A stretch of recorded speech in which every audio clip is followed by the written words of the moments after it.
శ్రీ ఆనంద ప్రభు గారికి, సత్యమూర్తి గారికి, ఎన్వీఆర్ఏ రాజా గారికి, అభ్యాగతి స్వయం విష్ణు అన్న విష్ణు స్వరూపులైన మీ అందరికీ కూడా నా హృదయపూర్వక నమస్కారం. మీ అందరికీ ఉగాది శుభాకాంక్షలు.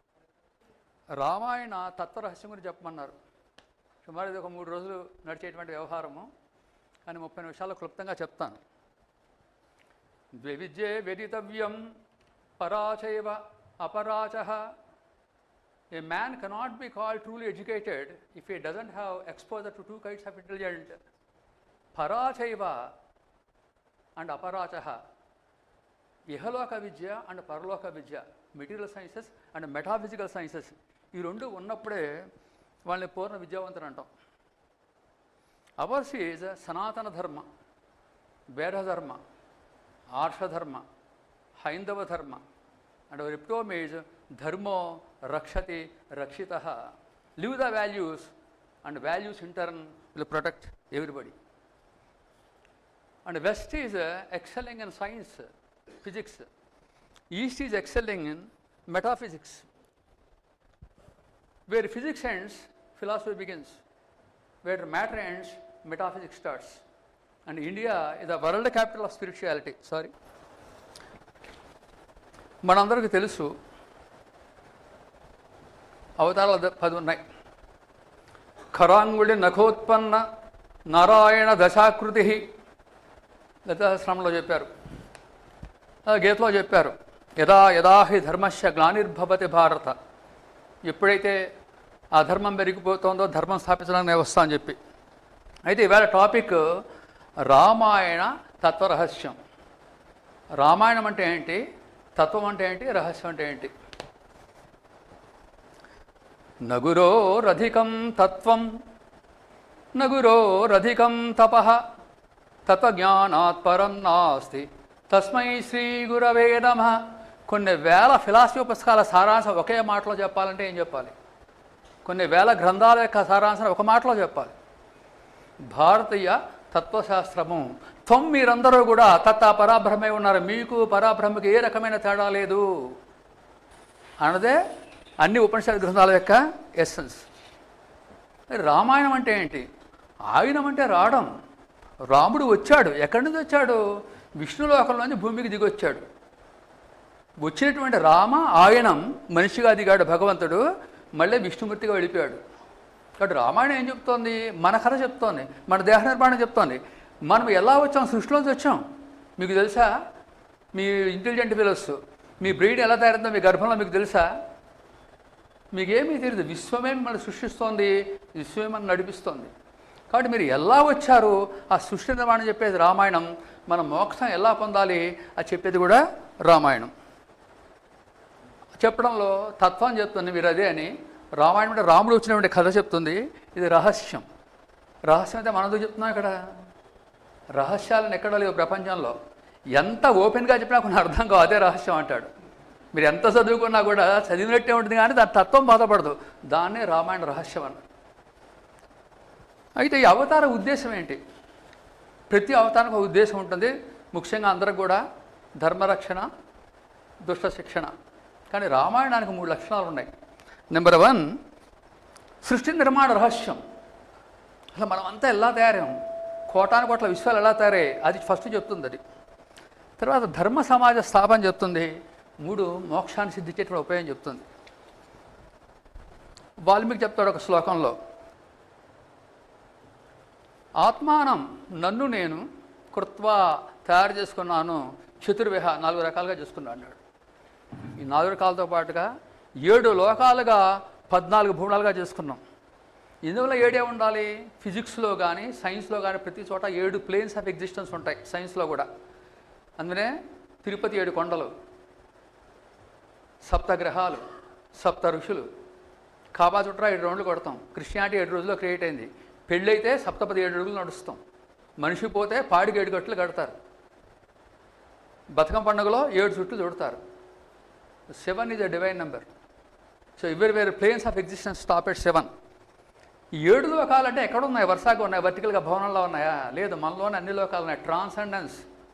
ఓ గొంగళీ పురుగు సీతాకోకసిలికి అయినట్టు, ఒక వ్యక్తి మారుతున్న కొద్దీ అన్ని లోకాలు ఇక్కడే ఉన్నాయి. మరి 14 భువనాలు ఏంటంటే ప్లస్ అండ్ మైనస్. ఒక మంచివాడు చెడ్డవాడు ప్రతి స్టేజ్లో 2 ఉంటాయి కాబట్టి 7 లోకాలు 14 భువనాలు అన్నారు. రామాయణంలో రాముడంటే ఏదో దిగొచ్చాడు ధనుర్ధారి ఇలాంటివి కాదు, సర్వ ప్రపంచమంతా ఆయన మనతో కలిపి. అందుకనే రామాయణం 7 కాండాలను 7 లోకాలు 7 ప్లేన్స్ ఆఫ్ ఎగ్జిస్టెన్స్గా చెప్పారు. ఏమి ప్లేన్స్ ఇవి? బాలకాండ దేవతాలోకం. ఆయన విశ్వామిత్రుడు కొన్ని వందల కథలు చెప్పారు రాముల వారికి చిన్నప్పుడు. We are divine descendants. దేవతాలోకం నుంచి మనం దిగొచ్చాం ఇక్కడ మనుషులోకలకి. తప్పులు చేస్తే దానవలోకానికి కడతాం, మళ్ళీ మానవలోకం, మళ్ళీ దేవతాలోకం, మళ్ళీ దివ్యలోకం. They're called planes of existence. మళ్ళీ అయోధ్య మానవలోకం నుంచి చెప్పింది మొత్తం. విలేజీ, గ్రామీణ ప్రాంతం, పట్టణీకరణ, రాచరికం. అదే మీరు అరణ్యకాండ తీసుకుంటే మహర్షుల లోకం. అందరూ తపస్సు చేయడం, యజ్ఞవాటికలు, నదీ తీరాలు, సరోవరాలు, మునులు, మహర్షులు, యోగులు, చాగులు, యతులు, ఎన్నో వందల మంది మనలో ఉన్న వాళ్ళే ప్రీతించేవాడు. వాళ్ళందరూ మహర్షి అంటే ఎవడో కాదు. మీరే జ్ఞానం వస్తే మీరే ఋషి అవుతారు, మీరే బ్రహ్మజ్ఞానం పొందితే మీరే మహర్షి అవుతారు. ఇవన్నీ పేర్లు తప్ప. మునంటే మౌనంగా ఉన్నవాడు, ఇది అంటే ప్రీతిచ్చేవాడు మోక్షం కోసం. యోగం అంటే యోగంలో నిమగ్నమైన వాడు, తపస్సు అంటే తపస్సు చేసుకునేవాడు. ఇవన్నీ ఎడ్జెక్టివ్ పదాలు తప్ప వీళ్ళు వేరే వేరే మనుషులు కాదు, మనకు అర్హత లేదనే ఫీలింగ్లో ఇప్పుడు ఉండద్దు. కిష్కింధకాండ వచ్చేప్పటికి వానరలోకం. ఏమిటి వానరలోకం? వా నరహ, కోతిని చూడగానే వీడు నిజంగా మనిషా అని ఆశ్చర్యపోతాం. ఓ నరహ వానరహ. తల్లి ముందర పిల్ల ముందర ఎవరు ముందర పుట్టారు? కోడి ముందర కోడిగుడ్డు ముందర, చెట్టు ముందర విత్తనం ముందర, వీళ్ళెవ్వరూ ముందర పుట్ల. తల్లి కాదు పిల్ల కాదు, కోతి ముందర పుట్టింది. మన తాతల తాతల తాతలు ఒరాంగుటాన్, చింపాంజీ, గొరిల్లా, హీమోపెథికస్, రామాలోపెథికస్, నియాండర్తల మీద అక్కడి నుంచి మనం వచ్చాం. కాబట్టి మన తాతలంతా వేరే డిసెండెంట్స్. ఎవల్యూషన్లో మీకు తెలుసు ఎలా వచ్చింది, అది పరిణామక్రమం ఇప్పుడు మనం చెప్పక్కర్లేదు. మరి వానరలోకం తర్వాత సుందరకాండ అంతా దానవలోకం. మరి రాక్షసుని హరించాడు కదా హనుమంతుడు వెళ్ళి, దానవులు అనమాట. మరి సుందరంగా ఎందుకుంది? జ్ఞానం ఎప్పుడు సుందరంగా ఉంటుంది. హనుమంతుని మీద జ్ఞానం లేదు. హనుమంతుడు అంటే ఎవరో కాదు, మీరే. An evolved human being is Hanuma. వానరం స్టేజ్లో ఎందుకు పెట్టారంటే రాముడు కూడా మనిషిగా దిగొచ్చాడు కాబట్టి ఒక స్టేజ్ తక్కువ స్థాయిలో పెట్టాడు మన జీవాత్మ. రాముడు అంటే పరమాత్మ. యుద్ధకాండ అతిమాన శ్లోకం. యుద్ధకాండ ఎవరికి జరిగింది? రాముల వారికిను రావణాసుడు జరిగింది. అక్కడ బ్రహ్మాస్త్రాలు తీశారు. రాముడు ఎప్పుడు తన ప్రవర్స్ ప్రదర్శిస్తలా, కానీ అతిమాన శ్లోకంలో వాడవలసిన నెసిటీ వచ్చింది. నెక్స్ట్ ఉత్తరకాండ. రామాయణం ముగింపు అంతా కూడా ఆ సస్పెన్సు, బ్యాక్డ్రాపు, ఫ్లాష్ బ్యాక్లు ఇవన్నీ కూడా ఉత్తరకాండలో చెప్పారు. అసలు ఏం జరిగింది, తర్వాత ఆ సీత గురించి అనేక విషయాలు, మన అపోహలు కూడా నివారించబడ్డాయి. ఇక్కడ కృత్వా ఆత్మానం చతుర్విధం, మనకి 4 రకాలుగా మన దేహం ఉంది. ఏమన్నా అంటే రాముల వారు, నేను ఒకే ఒక తండ్రికి పుడతా కానీ 3 తల్లులకు పుడతా, 4 బ్రదర్స్ ఉంటారు కానీ నా దేహంలో పార్ట్లే వాళ్ళందరూ, ఎవ్వడు వేరు కాదు. ఒక మనిషిగా రావాలంటే నా సరంజామా ఇది. నన్ను నేను ఆవిష్కరించుకుంటున్నాను. ఒక తండ్రి అంటే దశరథుడు. దశ దిశలా వ్యాపించిన చైతన్య జ్ఞానమే దశరథుడు. ఆయన 3 తల్లులకు పుట్టారు. అసలు తల్లి కౌసల్య, జాగ్రత్తావస్థ. తర్వాత కైకేయి, భరతుడు తల్లి, స్వప్నావస్థ. ఆ తర్వాత సుమిత్ర, ఇద్దరు, లక్ష్మణుడు, శత్రుఘ్నుడు. 4 సహోదరులుగా పుట్టారు. వీళ్ళెవరంటే, లక్ష్మణం అంటే స్థూలదేహం, మన దేహం. లక్ష్మణుడు పోయిన తర్వాత వచ్చే దెయ్యం దేహం శత్రుఘ్నుడు. మనుషులు చేస్తే దెయ్యాలు ఉంటాయని చాలామంది అడుగుతారు. దెయ్యాలు ఉండవు. ఫస్ట్ మనం దెయ్యాలం. దెయ్యం మీద దేహం ఏర్పడింది. దేహం ఉడి చేస్తే దెయ్యం మిగులుతుంది. దెయ్యాలంటే ప్రత్యేకం, అందరం దెయ్యాలమే. ఈ లక్ష్మణుడు చచ్చిపోయిన తర్వాత శత్రుఘ్నుడు చచ్చిపోతే భరతుడు ఉంటాడు. పుట్టినప్పుడు అలాగే పోతారు కదా, పుట్టడం చెప్పుకున్నాం ముందర. సో మనలో ఉన్న జ్ఞానదేహం భరతుడు. తర్వాత రాముడు, సూపర్ కాన్షియస్ స్టేట్. అయితే ఇప్పుడు స్థూలదేహాన్ని లక్ష్మణుడు అన్నాం. వ్యక్తిపరంగా లక్ష్మణుడు, వ్యష్టిపరంగా, సమిష్టిపరంగా కోటాను కోట్ల విశ్వాలు, galaxies, stars, billions and trillions of infinite universe అంతా కూడా లక్ష్మణుడే. లక్ష్మీవాన్ అంటే కాంతి. What the unit of light? Luxembourg. ప్రపంచంలో ఉన్నదా 50% ఇంగ్లీష్ సాంస్క్రిట్, 75% జర్మనీ సాంస్క్రిట్. ఈవేళ సాంస్క్రిట్ ఫండమెంటల్ కంపల్సరీ లాంగ్వేజ్ పెట్టారు జర్మనీలో 2 years బ్యాక్ పార్లమెంట్ ఓటింగ్తో బై యాక్ట్. సో లక్ష్మీవాన్ కాంతి, ఆవిడ మొహం ఏడుస్తూ కూర్చోండి, కళ లేదు.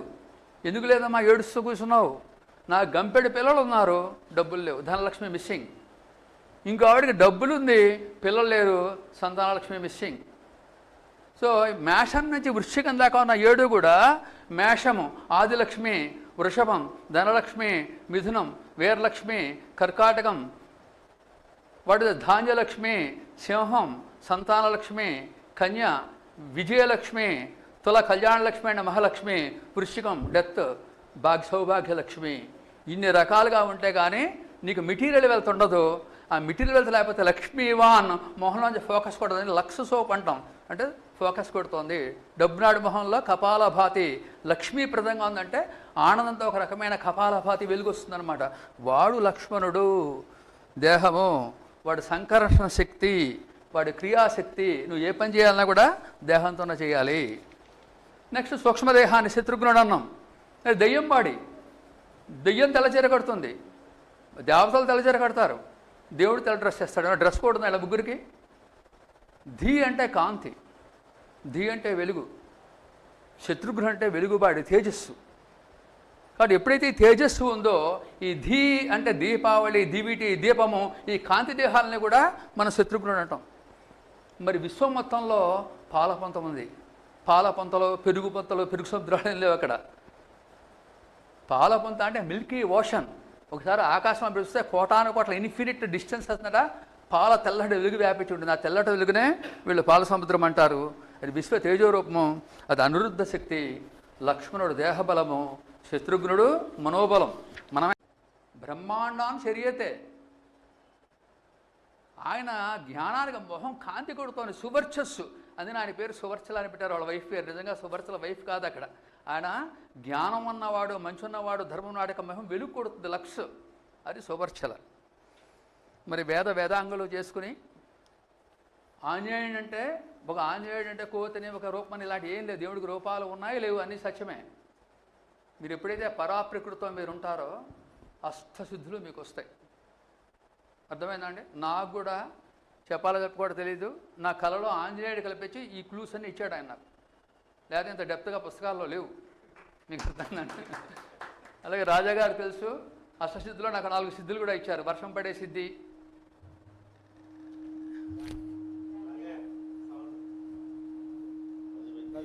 సార్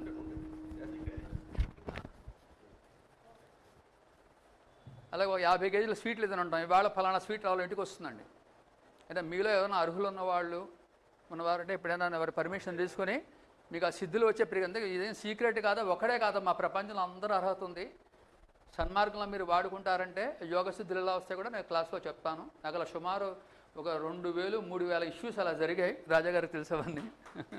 అది సో అయితే ఈ సిద్ధుల్లో అణిమ అంటే సూక్ష్మస్థితికి వెళ్ళిపోవడం, లఘిమ అంటే మైన్యూట్ ఆకాశయానం చేయడం, గరిమ అంటే లంకిణి మీద పడి హెవీ వెయిట్ చేయడం, మహిమ అంటే సైజు పెరగడము, ప్రాకామ్య అంటే కోరిన రూపాన్ని ధరించడము, ప్రాప్తి కోరిన వస్తువులు రావడం. నాకైతే ప్రాప్తి మీకు చెప్పగలను, మీకు ఖచ్చితంగా వస్తే మిస్యూజ్ చేద్దాం. ఒక 50 కేజీల స్వీట్ తిన్నా ఫ్రీగా, ఏది అడిగితే అది వస్తుందన్నమాట. 1 డేలో 2 డేస్లో 3 డేస్లో వస్తుంది. ఏ ఫోన్ కావాలో మీరు ఫోన్ చేస్తే వస్తుంది. ఏ మనిషి కావాలో వాళ్ళు మాట్లాడతారు మీతో. మీ ఫైల్ ఎక్కడైనా సంతకం అయిపోతే మీరు ఇలా అనుకోండి, సాయంకాలంలో బాస్ పిలిచి సంతకం పెట్టేస్తాడు ఫైల్. కొన్ని 100 విషయాలు ఉన్నాయి అలాంటివన్నీ. ఓకే, దాని తర్వాత వద్దాం. ఈశత్వం అంటే సర్వశక్తులపై పట్టు. అలాగే వశిత్వం అంటే పంచభూత సిద్ధి. సరే బ్రహ్మంగారిని నేను world bank project regional manager forest development corporation 98. So Owk reservoir కడుతూ బ్రహ్మంగారు బతుకుంటే నాకు జ్యోతిషిద్ధిని మంత్రం ఇచ్చేవారు కదా అనుకున్నాను. నాకు అనుకోకుండా ఆయనే ప్రత్యక్షం ఎక్కడ నాకు పంచభూత వశీకరణ మంత్రం ఇచ్చారు. అష్టసిద్ధుల్లో హయ్యెస్ట్ అది. దానివల్ల 5-6 సార్లు నేను వర్షాన్ని కురిపించడం కూడా జరిగింది. నేను గొప్ప కోసం చెప్పట్లేదు ఇవన్నీ. నేను ఈ శక్తులన్నీ మీకు కూడా ఉన్నాయి. బ్రహ్మాండ మండలం సర్వం దేహమధ్యే వ్యవస్థితం సాకారశ్యాని నశ్యంతి నిరాకారో నశ్యతి. బ్రహ్మాండ మండలం అంతా మీ దేహంలోనే ఉంది. దేహస్థ సర్వ విద్యాశ్చ దేహస్థ సర్వదేవత దేహస్థ సర్వతీర్థాన్ని గురువాక్యేన లభ్యతే. గురువు అంటే ఎవరైతే తెలుసుకుంటారో, అనుభూతి పొందుతారో, శక్తులు దేవుడి నుంచి సంపాదిస్తారో, వాళ్ళు ఇతరులకు చెప్పినట్లయితే వాళ్ళు 10 ఏళ్ళు పెట్టకుండా ఒక 10 నెలల్లో ఈ విషయాలను సాధించవచ్చు. నాకు ఎవరైనా ఉంటే మన ఆనందప్రభు గారికి చెప్పండి, ఒక 5-6 పేర్లు. ఎప్పుడో ఒక ఆదివారం నాడు ఒక 2-3 గంటలు వచ్చి వాళ్ళకి క్లాస్ తీసుకుంటాను. With the promise that will never misuse the powers. Okay, అది కండిషన్. శక్తులు అందరికీ ఇవ్వచ్చు, కానీ మిస్యూజ్ చేసినప్పుడు గురువుకి దెబ్బ తగులుతున్నారు. రైట్ ఫ్రెండ్స్, నెక్స్ట్ ఈ రాక్షసంహారము చేయడం అంటే అనేక వందల విషయాలున్నాయి. రక్షాప్రధాన ఇది రాక్షస.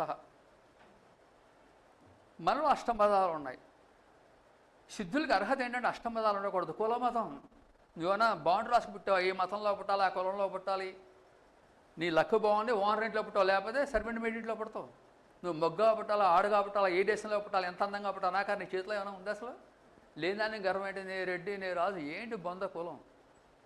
కులమతం ఉండకూడదు. కులమతం, ధనమతం, అధికారమతం, బలమతం, విద్యామతం, యవ్వనమతం, తపోమతం, శీలమతం, అష్టమతాలు ఉండకూడదు. మీరు ఫస్ట్ దేవుడిని మీట్ అవ్వాలంటే. నెక్స్ట్ అరిషడ్ వర్గాలు ఉండకూడదు. కామ్య, క్రోధ, లోభ, మద, మోహ, మత్సరాలు ఉండకూడదు. త్రిగుణాలకు అతీతంగా వెళ్ళాలి. అత్రి, అప్పుడు మీకు అసూయ ఉండదు. అప్పుడు అత్రి యొక్క భార్య అనసూయ. ఇలాంటి క్వాలిటీస్ మనం సంపాదించుకోవాలి. కాబట్టి బ్రహ్మ యొక్క సప్తమ ద్వారం అంటే అబౌట్ మర్జి సాహిత్యంలో ఉండినప్పుడు కూడా జైవిజులకు కోపం కారణంగా బ్రహ్మ మానసపుత్రుడు సనకనంద శాపం ఇవ్వడం వలన వాళ్ళు 3 జన్మలు రాక్షసులు ఎత్తారు. కృతయుగంలో హిరణ్యకశిపి అని హిరణ్యాక్ష లోపం వలన, త్రేతాయుగంలో రావణాసురుడు కుంభకర్ణుడు వాళ్ళ కామం వలన, ద్వాపరయుగంలో శిశుపాలుడు దంతవక్తుడు వాళ్ళు క్రోధం వలన పుట్టారు. అంటే మీరు మంచిగా, నేను నెక్స్ట్ క్లాస్లో చెప్తాను, జీవన్ముక్తి ఎలా పొందాలో కూడా చాలా సింపుల్. చాలామంది తెలియదు. అది మహానుభావులు చాలామంది ఉన్నారు. పోతున్నాడు, నేను టెక్నిక్ చెప్తాను. ఈ జీవన్ముక్తి అంటే ఏదో మోక్షం వచ్చి వెళ్ళిపోతాం అని కాదు. అజ్ఞానం నుండి విడుదలే మోక్షం.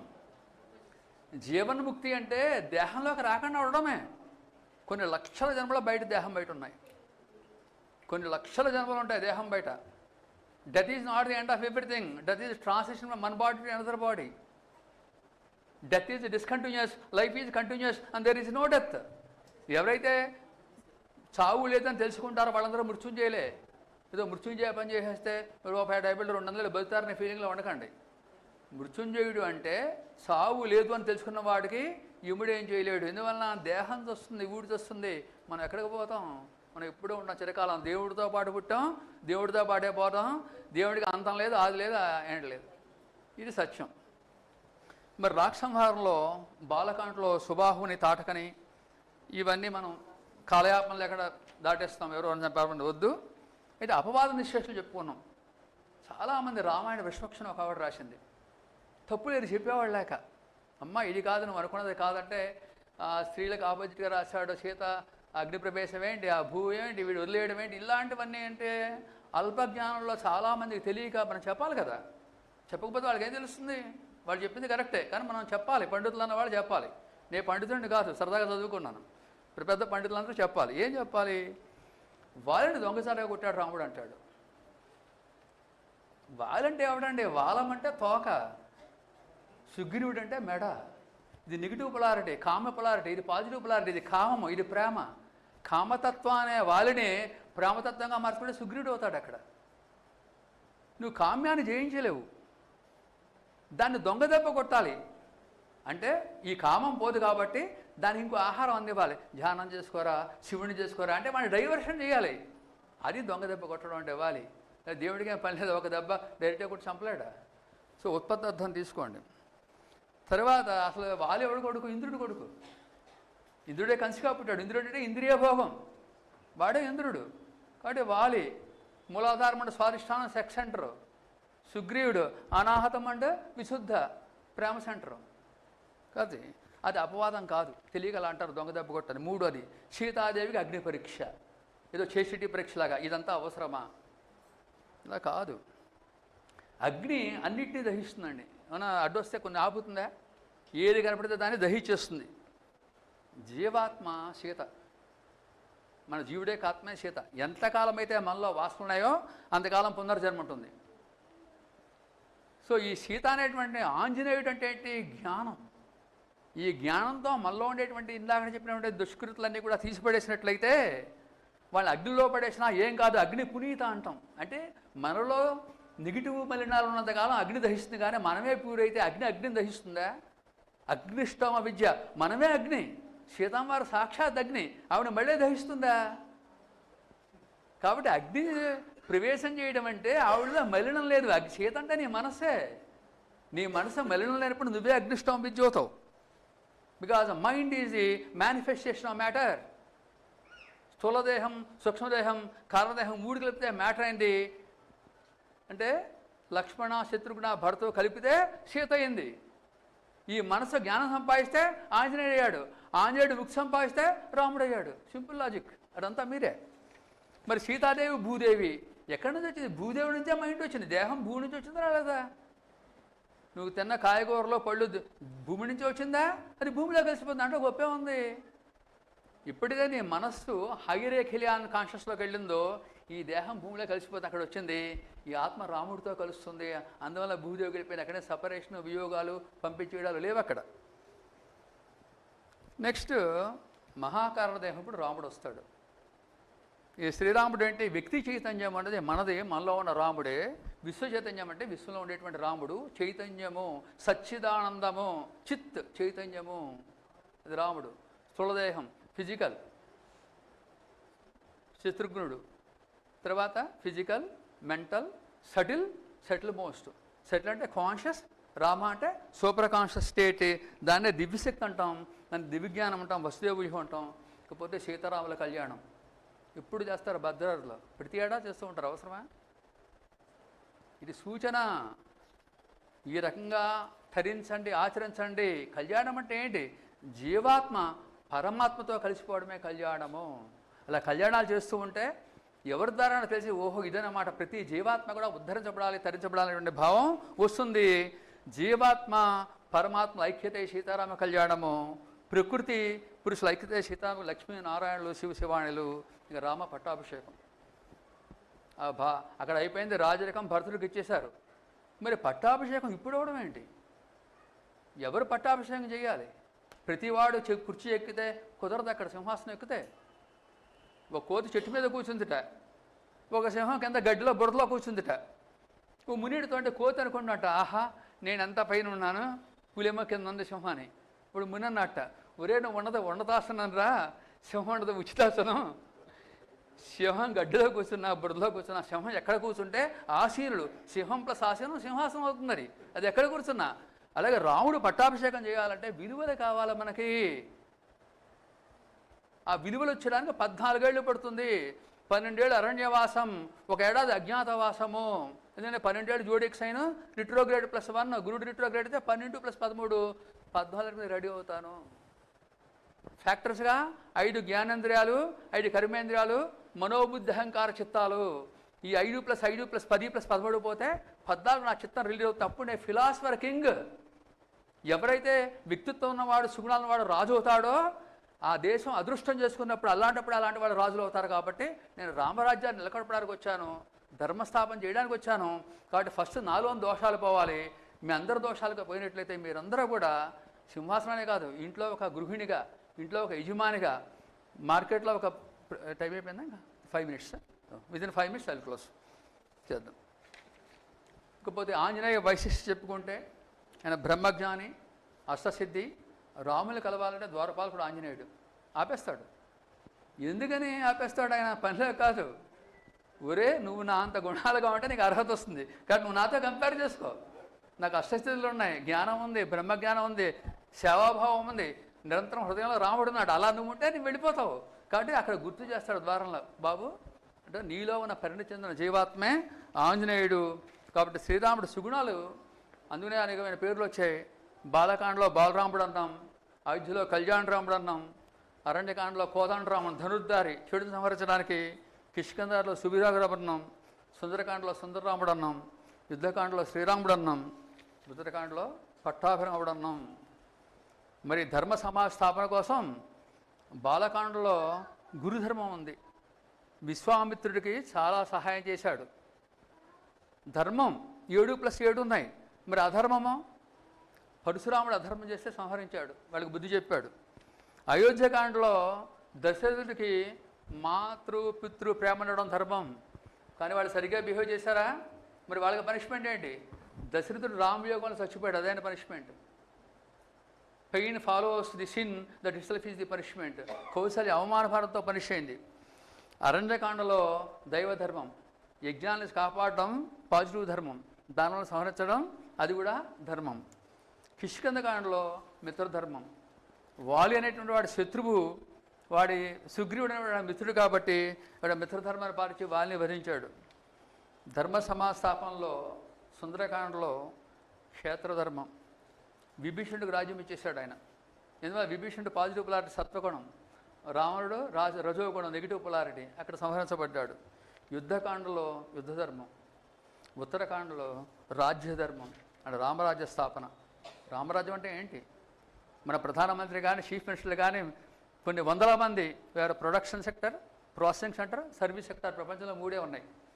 వీళ్ళందరూ కూడా ఏం చేస్తారు? లోక కళ్యాణం కోసం పాటుపడతారు. అంటే వ్యక్తులు. మునులు అంటే ఎక్కడో మహర్షులు అడవుల్లో కూర్చొని అనుకోకండి. మీలో కొన్ని వేల మంది మునులు, తపస్సులు, యోగులు చాలామంది ఉన్నారు. ఒక సైంటిస్టు, ఒక excellent scholars, administrators, executives, industrialists, వీళ్ళందరూ కూడా మునులే. ఎక్కడికి పోలేదు వీళ్ళు. లోక కళ్యాణం కోసం పాటుపడే ప్రతి వ్యక్తి కూడా మహనీయుడే. అదే రామరాజ్యం సిద్ధికంటే మనందరం కూడా పనిచేయాలి అక్కడ. మీరు జ్ఞానాన్ని ఏమండి, ధనాన్ని ఏమండి, సేవలు చేయండి, ఏది చేసినా సరే. సో పాడి పంటలు, దేశాభివృద్ధి, సంపద, ఆరోగ్యం, సేవాభావం, సహాయత, సమత్వం, ఇవన్నీ ఉంటేనే అది రామరాజ్యం అవుతుంది. తర్వాత భక్తి, ఇక ధ్యానం, అవన్నీ చాలా విషయాలు ఉంటాయి. ఇక నవవిధ భక్తులు ఉన్నాయి. అది మీరు ఫాలో అయితే, ఆంజనేయుడి గురించి చెప్పారు నవవిధ భక్తులు. మీకు క్లోజ్గా దేవుడు, మోక్షం అంటే ఏదో ఆకాశం నుంచి ఫ్రూట్లా పడిపోవడం, దేవుడు వచ్చేసి కూర్చొని ఏముండవు. అజ్ఞానం నుండి విడుదలే మోక్షం. లిమిటెడ్ అయ్యి కాదు. నేను భగవంతుడు సంబంధించి fake, when you fake it you make it. ఈ రోజు మీరు అందరూ కూడా లేడీస్, నేను అమ్మవారిని అనుకోండి, నేను దేవుడిని అనుకోండి. When you fake it you make it. అనుకోగా నటించగా సహాయత్వం వస్తుంది. దేవుడు ఏం చేయాలి? మంచి మానవత్వం, నిస్వార్థం, నిరాడంబరత, ప్రేమ, త్యాగం, సేవ అనే ఏ గుణాలు ఉన్నాయో వాళ్ళందరూ దేవుళ్ళే. For millions of years you pray, God will not come to you, he comes through you. నీలోంచి దేవుడు రావాలరా, నీ దగ్గర దేవుడు అక్కడ వస్తాడు. నువ్వే దేవుడైపోవాలా. అది దాని సారాంశం. నీకు కావాలంటే ధనుద్ధారి దేవుళ్ళందరూ, నువ్వు ఎంత సత్యమో దేవుడు ఎంత సత్యం బాడీతో వస్తాడు, ప్రసాదం ఇస్తాడు. నువ్వు ఎంత అసత్యమో దేవుడు. అందుకనే మనకి విశ్వచైతన్యాన్ని నిండి ఉన్నాం, వ్యక్తి చైతన్యంలో నిండి ఉన్నాం అన్నదే మనకు లెక్క. తర్వాత లాస్ట్ కంక్లూడింగ్గా తారక మంత్రం. మరి కొన్ని వేల మంది దేవుళ్ళు ఉన్నారు, చిల్లర దేవుళ్ళు, పెద్ద దేవుళ్ళు, కొన్ని వేల మంది, కోట్ల మంది దేవతలు ఉన్నారు, కోట్లాది మంత్రాలు ఉన్నాయి విశ్వంలో. మరి ఇన్ని మంత్రాలు పోతే రాముడు ఒక్కడే తారక మంత్రం అంటారేంటండి? అలా ఒప్పేసుకోవచ్చా? కరెక్ట్గా తరింప చేయనిది తారక మంత్రం, వెంటనే ముక్తి ఇచ్చే తారక మంత్రం. దేవుడు మంత్రం కాదు ఇది. రామ అంటే బ్రీత్, శ్వాస మంత్రం. మన బతికున్నంత కాలం సోహం మంత్రం చేస్తాం. ఏంటి? రామ్ ద్రామ్ సోహం. హమ్ కదా, సా గాలి పీల్చుకోవడం, హమ్ వదిలేయడం, సోహం. ఇవన్నీ కూడా రా మంత్రాలే. కాబట్టి ఈ రా అంటే పరబ్రహ్మ, మా అంటే జీవుడు. ఈ రెండు కలిసిపోవడమే జీవబ్రహ్మకి రాజయోగం. రా అంటే ఆ, నోరు మొదలు పెడితే ఊ, ఆ ప్లస్ ఊ ప్లస్ మా. ఆ అంటే బ్రహ్మ, ఊ అంటే విష్ణు, మా అంటే మహేశ్వరుడు, అర్ధరేఫ అంటే మీరు త్రిపుటి దాటినవాడు. అలా మీరు భావించుకుంటూ విశ్వం యొక్క చైతన్యాన్ని మీరు రామాన్ని పిలిచినట్లయితే,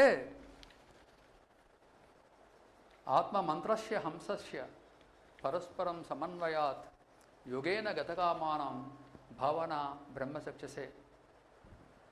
ఈ ప్రపంచంలో ఒకే విశ్వం ఉంది. కొన్ని లక్షల పుస్తకాల సారాంశం ఒక మాటలో చెప్పాలంటే, జీవ జగదీశ్వర అభేద స్థితి. ఏదైతే నువ్వు పరాత్పర భగవంతుడు అంటున్నావో, ఏదైతే కోటాను కోట్ల జీవులు అంటున్నావో, ఏదైతే జగత సముద్రాల గుట్లో నక్షత్రాలు ఉంటాయో, ఈ ముగ్గురికి తేడా లేదురా అని చెప్పడమే అభేద స్థితి. అదే అద్వైతము. అందుకే ఆఖరిలో ఒక పాయింట్తో మనం క్లోజ్ చేస్తున్నాము.